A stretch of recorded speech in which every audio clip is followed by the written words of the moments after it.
Chapter 4. 3 white men slid down the hill.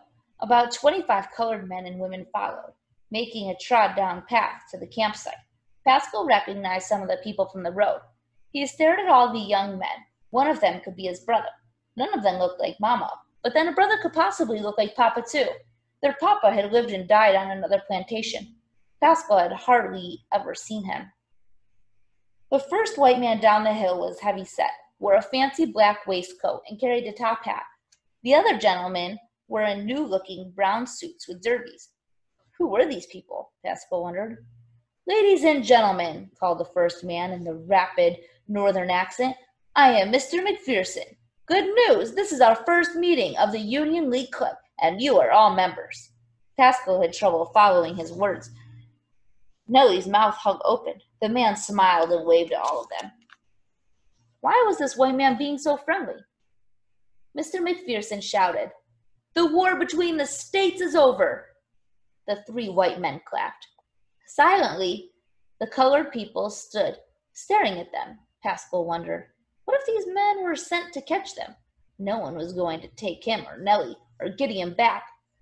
He gripped his walking stick. No one could trick him out of his freedom. Union armies fought for your freedom, called Mr. McPherson, pointing to them. President Lincoln wrote the Emancipation Proclamation that freed you. He paused, pointing a finger at the people. Now, who freed you? Without hesitation, everyone said, God. Everyone knew God had answered their prayers, thought Pascal. The white man blinked. His face flushed red, and he tried again. Who wrote the Emancipation Proclamation? President Lincoln, sir, Pascal said loudly. He had heard the master cussing about the proclamation, but he hadn't known what it meant. Freedom. Father Abraham, sir? Mr. Lincoln, sir, Nellie called, bumping Pascal's elbow. Then, asked Mr. McPherson, who freed you? God, they all said louder. Yes, yes, Mr. McPherson said, wiping his face with a large white handkerchief. President Lincoln's party is the Republican Party.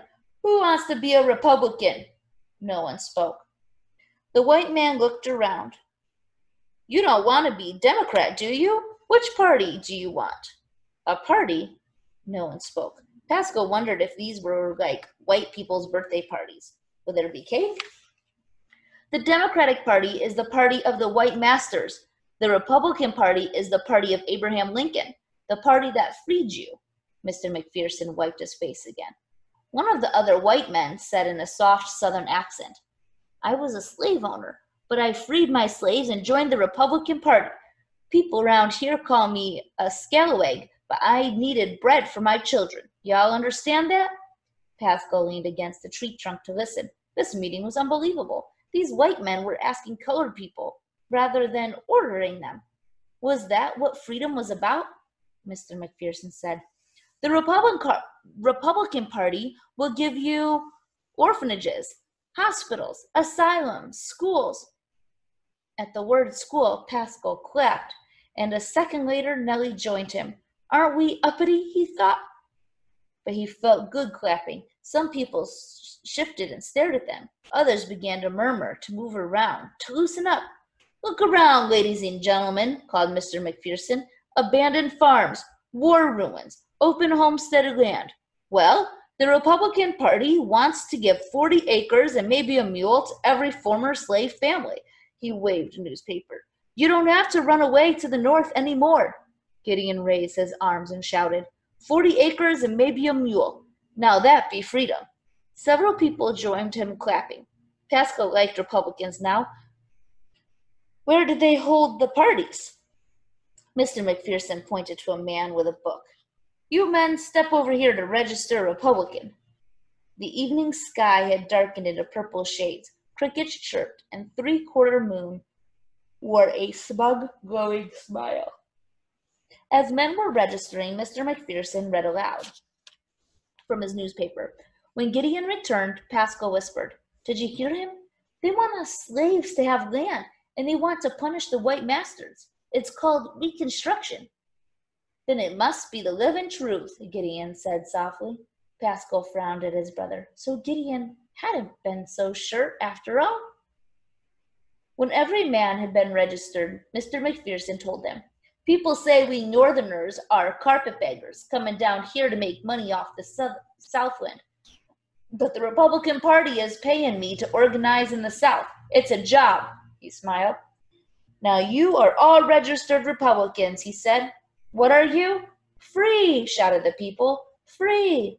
Mr. McPherson wiped his face again. Remember, he called as he picked up a carpetbag to leave. Tell your friends and family to register Republican. Pascal wondered if being Republican got you better land.